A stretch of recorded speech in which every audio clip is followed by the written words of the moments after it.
नमस्कार, स्वागत है आपका हमारे खास कार्यक्रम हरियाणा विकास डायरी में। मैं हूं आपके साथ सृष्टि शुक्ला। आज हम बात करेंगे वन टाइम पंजीकरण पोर्टल के बारे में कि कैसे इस पोर्टल के माध्यम से हरियाणा के कर्मचारी चयन आयोग की ओर से प्रबंधन में आवेदकों को लाभ मिल रहे हैं।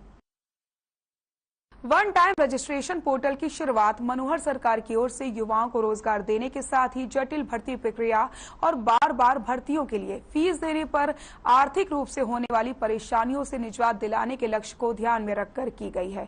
अब आयोग को एक ही उम्मीदवार की अलग अलग भर्तियों के लिए किए गए आवेदनों की बार बार जांच पड़ताल नहीं करनी होगी। ये सब जानकारी विभाग को पीपीपी पर आसानी से मिल जाएगी।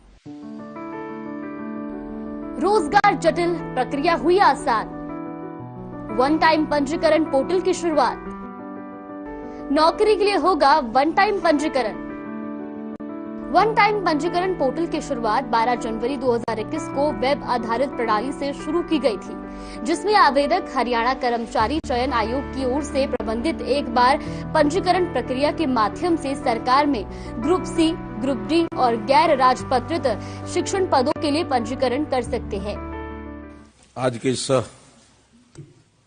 प्रेस कॉन्फ्रेंस में हमारे सभी पत्रकार, छायाकार बंधुओं, हम जानते हैं कि आज भारतीय संस्कृति के अग्रदूत स्वामी विवेकानंद जी का जन्म दिवस है 12 जनवरी, और इस दिन को हम राष्ट्रीय युवा दिवस ये मनाते हैं।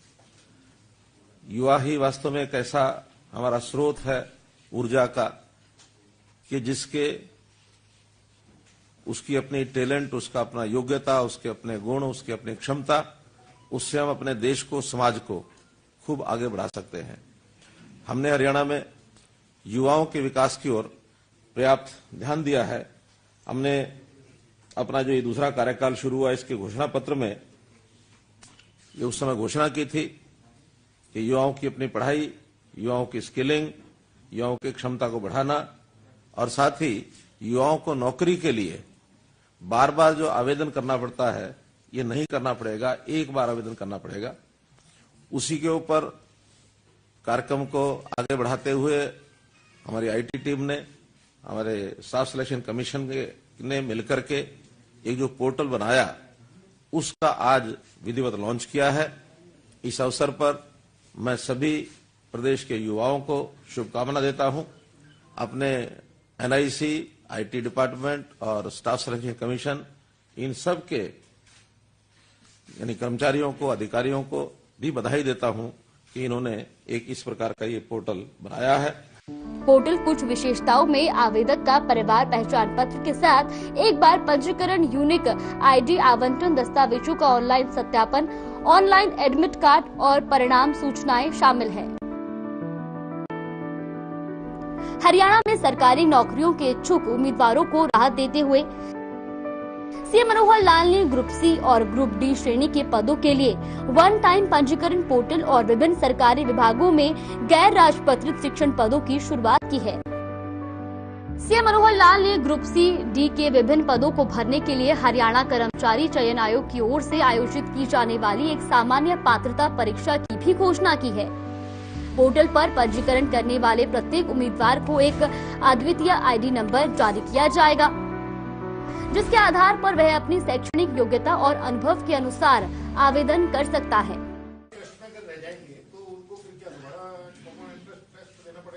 नहीं, वो तीन साल तक अलग अलग विभागों में भी टेस्ट देते रह सकते हैं। वो अगली बार फिर पोस्टिंग के लिए फिर दे सकता है। इंप्रूव करना तो बीच में इंप्रूव कर सकता है। अगर 3 साल तक उसने इंप्रूव भी नहीं किया, उसको उसके आधार पर कोई नौकरी भी नहीं मिली, तो वो 3 साल के बाद उसका ये पीरियड समाप्त हो जाएगा। अगले 3 साल के लिए फिर आना चाहता तो फिर आ सकता है। सामान्यतः होगा ये कि जो एलिजिबिलिटी टेस्ट में हायर मार्क्स के जितने भी बच्चे हैं, कैंडिडेट्स हैं, वही नौकरी के लिए बार बार प्रयत्न करेंगे। बहुत नीचे जो रह जाएंगे वो या तो इंप्रूव करेंगे या छोड़ के अपना काम करेंगे, क्योंकि इसमें हर एक बार के लिए उनको अलग अलग लालसा तंग नहीं करेगी। क्योंकि अभी तो क्या होता है, एक मान लो 5000 पोस्ट हैं, उन 5000 पोस्ट के लिए भी 10 लाख लोग आते हैं। 500 पोस्ट होती है उसके लिए 10 लाख फिर आते हैं। अगले किसी और विभाग की 2000 आ जाती है, उसके लिए 10 लाख फिर आते हैं। तो वो जो बार बार आने का क्रम या बार बार एग्जाम लेने की बात, ये परेशानी युवकों के लिए भी खत्म होगी और डिपार्टमेंट भी सुविधाजनक तरीके से अपने पूरी क्षमता से इन टेस्ट को जल्दी से जल्दी कम टाइम में करा सकते हैं। ग्रुप सी और ग्रुप डी के पदों के लिए एक अलग से कॉमन एलिजिबिलिटी टेस्ट CET आयोजित किया जाएगा और ये 3 साल की अवधि के लिए वैध होगा। ग्रुप डी के पदों के लिए चयन कॉमन एंट्रेंस टेस्ट CET की मेरिट के आधार पर किया जाएगा, जिसमें सामाजिक आर्थिक मानदंड और अनुभव के तहत अंक शामिल होंगे, जबकि ग्रुप सी पदों के मामले में उम्मीदवारों को विभागीय परीक्षा CET भी देनी होगी। सामाजिक आर्थिक मानदंड के तहत वेटेज ग्रुप डी पदों के लिए 10% से अधिक और ग्रुप सी पदों के लिए 5% नहीं होगा। वन टाइम रजिस्ट्रेशन योजना की सहायता से ये कार्य एक बार में ही हो जाएगा। इस योजना की शुरुआत से भर्ती प्रक्रिया में पारदर्शिता और योग्यता के मानदंड को अधिक मजबूती मिलेगी।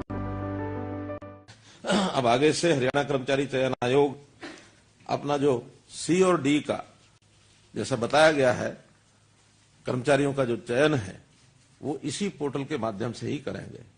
वन टाइम रजिस्ट्रेशन आज से शुरू कर दिया गया है और अब ये 3 महीने तक यानी 31 मार्च 3 महीने माने 12 दिन कम हो गए इसमें 31 मार्च तक 2021 तक ये पोर्टल खुला रहेगा और सब लोग चाहे वो 10वीं पास है 12वीं पास है ग्रेजुएट है हायर एजुकेशन का व्यक्ति है एक ही फॉर्म पर अपनी सारी डिटेल्स भरेगा और जो कम क्वालिफिकेशन वाला है वो तो केवल डी में ही अपने परीक्षा दे पाएगा, लेकिन इससे ऊपर के क्वालिफिकेशन वाले यानी +2 और इससे ऊपर के क्वालिफिकेशन वाले चाहे तो वो डी में भी परीक्षा दे सकते हैं चाहे तो सी में भी दे सकते हैं। कॉमन एलिजिबिलिटी टेस्ट जो है ये दोनों का अलग अलग होगा, सी का अलग होगा डी का अलग होगा। डी में तो जो भी उसकी मेरिट लिस्ट बनेगी इंक्लूडिंग सोशो इकोनॉमिक मार्क्स मिला करके उस मेरिट के आधार के ऊपर ही जो ऊपर के जितने भी कैंडिडेट्स होंगे उनको ऑटोमेटिकली नौकरी मिलेगी। हाँ, उसमें जो विशेष उनकी उपलब्धि चाहिए जिनके लिए जैसा विशेष उनका अनुभव या तकनीकी अनुभव इसके अलग से जो सर्टिफिकेट की आवश्यकता होगी उन सर्टिफिकेट के लोगों को ही अपनी मेरिट के हिसाब से वहां नौकरी मिलती जाएगी, अलग से दूसरा टेस्ट नहीं होगा। लेकिन ग्रुप सी में डिपार्टमेंट की जो भी पोस्ट होंगी उस पोस्ट के हिसाब से उसका एक टेस्ट दोबारा होगा और वो जैसे बताया कि अगर 30 पोस्टें हैं अप टू 30 तो 5 टाइम्स, 30 से 50 तक 150 फिक्स होंगे और 50 से ऊपर 3 टाइम्स, ताकि फिर वो 50 से ऊपर 3 टाइम 150 से ऊपर निकल जाएंगे। तो इस प्रकार से 3 स्लैब्स उसके बनाए गए हैं और मैं समझता हूं कि बहुत बड़ी एक सुविधा ये युवकों को, क्योंकि एक ही युवक बार बार टेस्ट भरता है, बार बार टेस्ट के लिए फार्म भरता है और उसको बार बार फीस देनी पड़ती है, उसकी बजाय वो 3 साल के लिए एक बार ही अपनी पात्रता टेस्ट के लिए ही फीस होगी। अगर वो दूसरी बार उसको इंप्रूव करना चाहता है तो उसको फीस वो दोबारा देनी होगी, क्योंकि मुख्य जो कॉमन एलिजिबिलिटी टेस्ट है ये फीस उसकी है। बाकी जितने भी आगे टेस्ट होंगे ग्रुप सी के उसमें कोई भी फीस नहीं होगी। इसलिए और जब भी वो आखिरी फीस जमा कराएगा उसके 3 साल तक वो वैलिड रहेगी। उस 3 साल से मानो पहले साल कराता है 3 साल तक और हो सकता है वो दूसरे साल फिर जमा करा के अपना टेस्ट देना चाहता है तो फिर चौथे साल तक रहेगी। तो इसलिए ये 3 साल की उसकी एलिजिबिलिटी हर टेस्ट की ये रहा करेगी। सरकार की ओर से ग्रुप सी और डी की भर्तियों के लिए आवेदन करने वाले युवाओं को इस पोर्टल पर पंजीकरण करवाना अनिवार्य कर दिया है। योजना के तहत सामान्य वर्ग को 500 रुपए और आरक्षित वर्ग को 250 रुपए शुल्क देकर अपना पंजीकरण करना होगा। एक बार पंजीकरण होने के पश्चात इसकी वैधता 3 साल तक मान्य रहेगी। मित्रों जैसा आप देखते हैं पहले हमारे हाँ जी एक एलिजिबिलिटी टेस्ट के लिए वो एलिजिबिलिटी टेस्ट 3 साल के लिए वैलिड होगा। अगर 3 साल में आगे नहीं देता तो वहां तक रहेगी, लेकिन इंप्रूव करने के लिए अगर मानो उस अगले एलिजिबिलिटी टेस्ट के लिए फिर वो देना चाहता है तो फिर से उसको फीस देनी होगी, तो वो टेस्ट की उसकी भी फिर 3 साल वैलिड हो जाएगी। वन टाइम पंजीकरण पोर्टल को वेब आधारित प्रणाली के तहत शुरू किया गया था, जिसमें आवेदक हरियाणा कर्मचारी चयन आयोग की ओर से प्रबंधित एक बार पंजीकरण प्रक्रिया के माध्यम से सरकार में ग्रुप सी, ग्रुप डी और गैर राजपत्रित शिक्षण पदों के लिए पंजीकरण कर सकते हैं। हरियाणा सरकार की ओर से लागू एक बार पंजीकरण प्रक्रिया विभिन्न नौकरियों को एक मंच प्रदान करता है। वन टाइम पंजीकरण वेब आधारित एकीकृत वर्क फ्लो सिस्टम है, जो हरियाणा कर्मचारी चयन आयोग के तहत एक बार पंजीकरण प्रक्रिया के माध्यम से विभिन्न नौकरियों के लिए एक मंच प्रदान करता है, जिसमें पहचान पत्र हरियाणा में सभी परिवारों का एक सत्यापित और विश्वसनीय डेटा है, जो प्रत्येक परिवार की पहचान करता है। अभी केवल स्टाफ सिलेक्शन कमीशन का ग्रुप सी और डी में ही है, ये ए और बी में नहीं है। एचपीएससी तो ए और बी की ही नौकरियां करते हैं।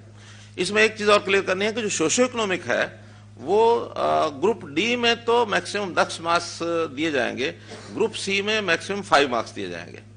उसमें 2-3 तरह के प्रावधान होते हैं कि जिसके घर में कोई नौकरी नहीं है, कोई भी नौकरी नहीं है एक भी ब्लड रिलेशन में, तो उसको ही 5 मार्क्स दिए जाते हैं।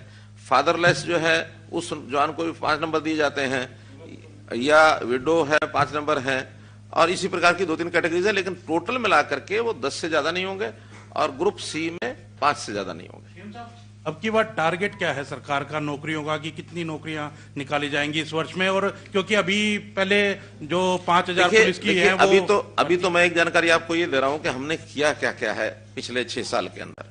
ये जानकारियां युवाओं को आखिर कैसे कैसे हमने उनको सहयोग किया, कैसे उनको लाभ पहुंचाया, कैसे उनके जीवन को सुखी करने की हमने कोशिश की।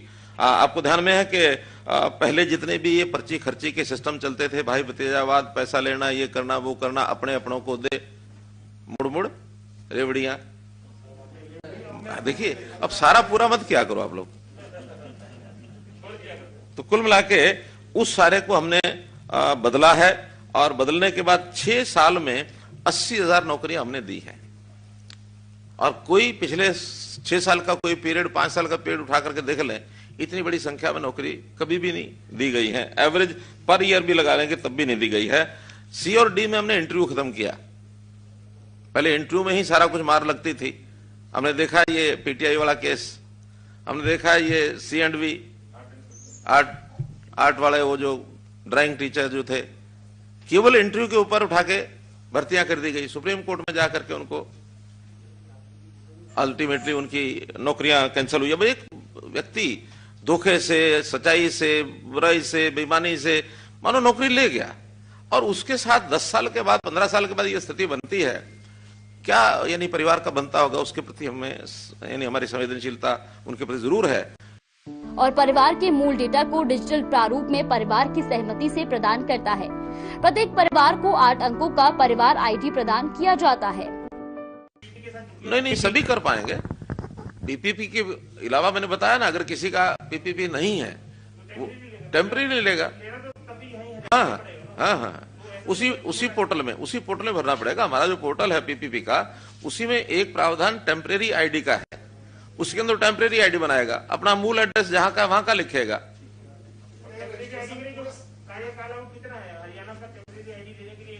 मैंने बताया 5 साल का रेजिडेंट जब तक नहीं होता तब तक वो टेम्परेरी पर रहेगा। 5 साल रेजिडेंस पूरा होने के बाद वो परमानेंट में आ जाएगा। पीपीपी का हमेशा, ये मैंने बताया 31 मार्च तक है। अभी 31 मार्च तक है, फिर इसको समय समय पर खोला जाएगा। जब मानो एक एग्जाम हो जाएगा तो दूसरे एग्जाम से पहले फिर खोला जाएगा, या जब भी कभी परीक्षाएं मान लो 10वीं की 12वीं की होती हैं फिर खोला जाएगा। अभी तो 31 मार्च तक जो पहले से 10वीं के 12वीं के लोग हैं वो आएंगे। और इसमें भारती जी एक प्रावधान हमने ये भी किया है कि जो इस बार 10वीं और 12वीं में अपीयर होंगे, हाँ, वो भी इसमें कर सकते हैं। प्रोविजनल अपना रजिस्ट्रेशन करेंगे, 10वीं में 12वीं में पास होने के बाद वो उसमें अपना अपडेट करेंगे कि 10वीं 12वीं पास हो गए। पास नहीं हो सके तो इसमें रिजेक्ट हो जाएंगे। वन टाइम पंजीकरण पोर्टल को परिवार पहचान पत्र के साथ एकीकृत किया जाएगा, और फॉर्म भरते समय उम्मीदवार के परिवार के सदस्यों का विवरण स्वतः उत्पन्न हो जाएगा। उम्मीदवारों को पोर्टल पर परिवार के विवरण को अपडेट करने की सुविधा भी होगी। यदि किसी भी उम्मीदवार के पास पीपीपी नहीं है तो वो इसे किसी भी नजदीकी अधिकृत केंद्र से तैयार करवा सकता है। जैसा कि परिवार पहचान पत्र केवल हरियाणा डोमिसाइल को जारी किए जाते हैं, मनोहर सरकार ने निर्णय लिया है कि जो लोग पिछले 5 वर्षों से हरियाणा में निवास कर रहे हैं, उन्हें हरियाणा अधिवास प्रमाण पत्र जारी किया जाएगा। पहले ये स्थिति 15 वर्ष की थी। उन लोगों के लिए जिनके हरियाणा में रहने की अवधि 5 साल से कम है, अस्थायी अधिवास प्रमाण पत्र जारी किए जाएंगे। देता रहेगा वो। हाँ, वो दे सकता है। वो इस आधार पर ये रजिस्ट्रेशन तो उसका नौकरी का खत्म हो गया, वो नए सिरे से रजिस्ट्रेशन करा के फिर कर सकता है, क्योंकि एक बार नौकरी जिसको मिलेगी वो इसमें से डिलीट हो जाएगा। जब आपने 31 मार्च तक इस पे आवेदन कर सकते हैं, लेकिन इसमें परिवार पहचान पत्र की एक शर्त भी है। तो परिवार पहचान पत्र का काम तो सर प्रोसेस है, मुझे लगता नहीं है कि आप 31 मार्च तक या इन बिटवीन कोई आवेदन करते हैं तो उसकी तो दिक्कत रहेगी। जब भी कोई आवेदन करता है और उसका परिवार पहचान पत्र नहीं है, तो उसी समय पहले वो पहचान पत्र बनाएगा और पहचान पत्र तुरंत बनता है।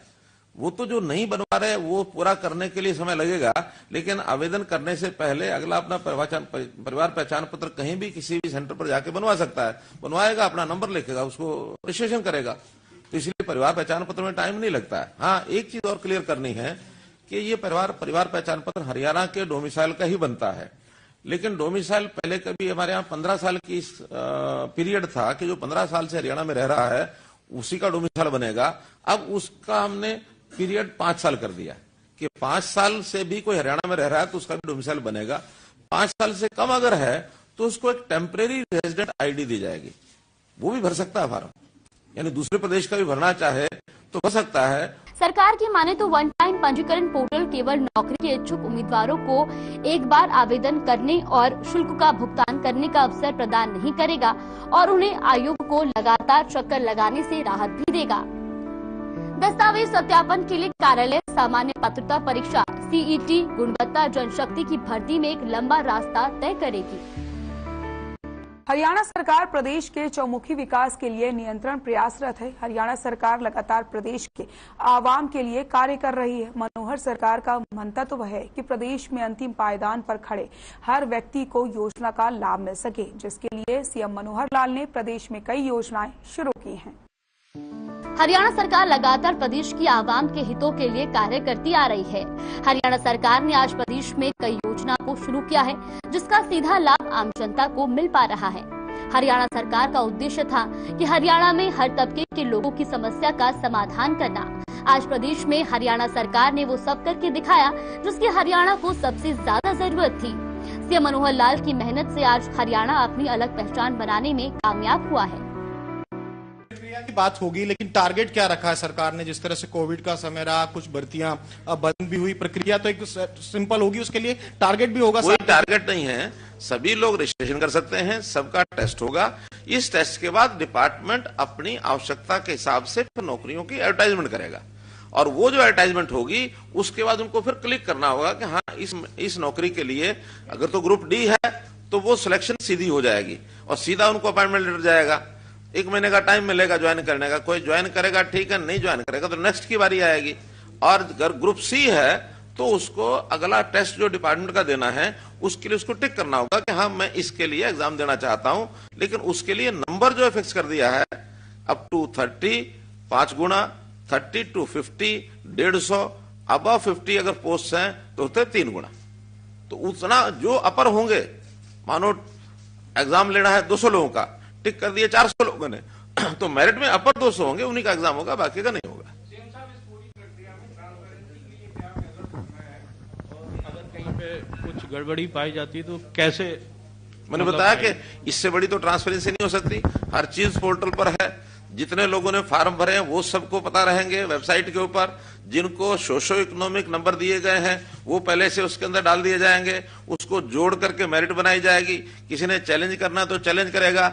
ये जो 10 नंबर के मार्क्स हैं ये तुरंत जैसे रजिस्ट्रेशन 31 मार्च को पूरी हो जाएगी, उसके तुरंत बाद वो उनकी एप्लीकेशन के आधार पर नंबर डल जाएंगे। तो नंबर डलते ही जब सीईटी का टेस्ट होगा, कॉमन एलिजिबिलिटी टेस्ट, उससे पहले किसी ने चैलेंज करना तो उसको चैलेंज कर सकता है। तो इसलिए पर्याप्त मात्रा में इसकी पारदर्शिता है। और फिर जब एग्जाम होगा उनके सबके मार्क्स भी सबको पता होंगे कि किसकी मेरिट क्या आई है। वेबसाइट पर देखेंगे 3 टाइम्स 5 टाइम्स का हमने स्कोर बता दिया, सबको पता है। जिस दिन टिक करके लोगों ने भर दिया, जब डेट आएगी उस डेट के बाद भी टाइम दिया जाएगा, इतने टाइम तक आप टिक कर सकते हैं। टिक करने की डेट तक वो नंबर फिर आ जाएगा, उस नंबर में कितने लोगों का टेस्ट होगा वो पता लग जाएगा। 600 लोगों ने टेस्ट किया, 300 ने, मानो 600 लोगों ने टिक किया, 300 ने यदि टेस्ट देना है तो अपर 300 कौन है सबको पता लगेगा। कहीं उसमें कोई छुपाई हुई बात नहीं है, हर किसी को अपने पोर्टल वेबसाइट पर ये चीजें नजर रहेंगी। साल में कि 2 होंगे? ऐसा कि अभी इस पर काम चल रहा है, क्योंकि ये कोई भी तैयारी होगी वो कम से कम 5 महीने 6 महीने उसमें लगने हैं। आज उसकी तैयारी शुरू करेंगे, इधर से रजिस्ट्रेशन चलता रहेगा, तो 6 महीने का मतलब है जून से पहले तो ये नहीं होगा। तो पहला टेस्ट जून में होने के बाद तभी हम डिसाइड करेंगे कि अगला टेस्ट कब करना है। लेकिन साल में एक जरूर होगा, अगर आवश्यकता रही 2 भी हो सकते हैं। ये होता है रजिस्ट्रेशन जैसे आपने किया है, ऐसे ही युवाओं के लिए ऑनलाइन ही एग्जाम अगर वो देना चाहे तो ऐसा कोई विचार कर रहे हैं कि चूंकि अभी ग्राम सचिव का पेपर हुआ है सर, 6.5 लाख के करीब अभ्यर्थी थे और इधर से उधर तो नहीं जाना पड़ा, आपने उनके लिए सुविधा कर दी, जिलों में सेंटर दे दिए, लेकिन इसके बावजूद 1-2 जगह से ऐसी चर्चाएं रही सर कि पेपर लीक हुआ है। हालांकि आधिकारिक तौर पर आपके पास या चेयरमैन साहब के पास जानकारी होगी कि क्या वाकई में पेपर लीक था या अफवाह थी, लेकिन क्या ऑनलाइन एग्जाम भी बच्चे दे सकें, जो बच्चे कंप्यूटर पे लैपटॉप पे ऐसे सेंटर बना दिए जाए? अभी ग्रुप सी और डी के लिए एलिजिबिलिटी टेस्ट ये ऑनलाइन नहीं है। ऑनलाइन का विचार भी करेंगे तो हायर जो टाइप की जो नौकरियां होंगी उसके लिए करेंगे, क्योंकि 10वीं का 12वीं का ये विद्यार्थी अभी ऑनलाइन की लेवल पर नहीं आ सकता कि उनको हम ऑनलाइन लें, पहली बात। दूसरी बात जो आपने कही, ये ठीक है कि एक केस पकड़ा गया है और उस केस में कोई एक टेक्निकल आइटम लेकर के और वो व्यक्ति अंदर गया था, उसने बहुत बारीक चिप एक उससे बरामद हुई और उस चिप के माध्यम से वो सारा सिस्टम पता लग गया है। उसमें जो लोग इसके पीछे काम कर रहे थे उनका भी पता लगा है। 14 लोगों को गिरफ्तार कर लिया गया है, एफआईआर हो गई है, लेकिन मुझे नहीं लगता कि वो उससे ज्यादा आगे नहीं बढ़ा होगा। कोशिश उनकी रही होगी कि बहुत बड़ा एक कोई स्कैंडल करने की, लेकिन टेक्निकल चीजों को पकड़ने के लिए भी टेक्निकल चीजें ही जरूरत है। अभी उसकी छानबीन चल रही है कि कहां तक क्या किसकी उसकी कोशिश की गई होगी। अब ये चूंकि बहुत पुराने ऐसे ऐसे ग्रोह बने हुए हैं जो हर चीज की कहीं ना कहीं काट निकालते हैं। अब टेक्निकल लड़ाई तो टेक्निकल चीजों से लड़ी जाएगी, अब उसका प्रबंध कर रहे हैं हम कि कैसे उसको आगे करेंगे, लेकिन आगे ये नहीं होगा। ये कहीं ना कहीं फ्लॉ ऐसा जो एक आध जगह मिला है, इसमें कहीं ना कहीं कोई शरारत जो की गई है या इस प्रकार का जो अपराध किया गया है, बहुत ही टेक्निकल आदमी ने, जिसको सारी चीजों की जानकारी होती है, उसने किया है। तो ये थी वन टाइम रजिस्ट्रेशन पोर्टल, जो सरकार की ओर से युवाओं को रोजगार देने के साथ ही जटिल भर्ती प्रक्रिया से निजात दिलाने के लिए सरकार ने साकार की है। युवाओं को रोजगार मिलने में होने वाली जटिलताओं से राहत देने और भर्ती प्रक्रिया को आसान बनाने के लिए हरियाणा सरकार का ये मास्टर स्ट्रोक है। फिलहाल आज के इस खास कार्यक्रम में बस इतना ही। नमस्कार।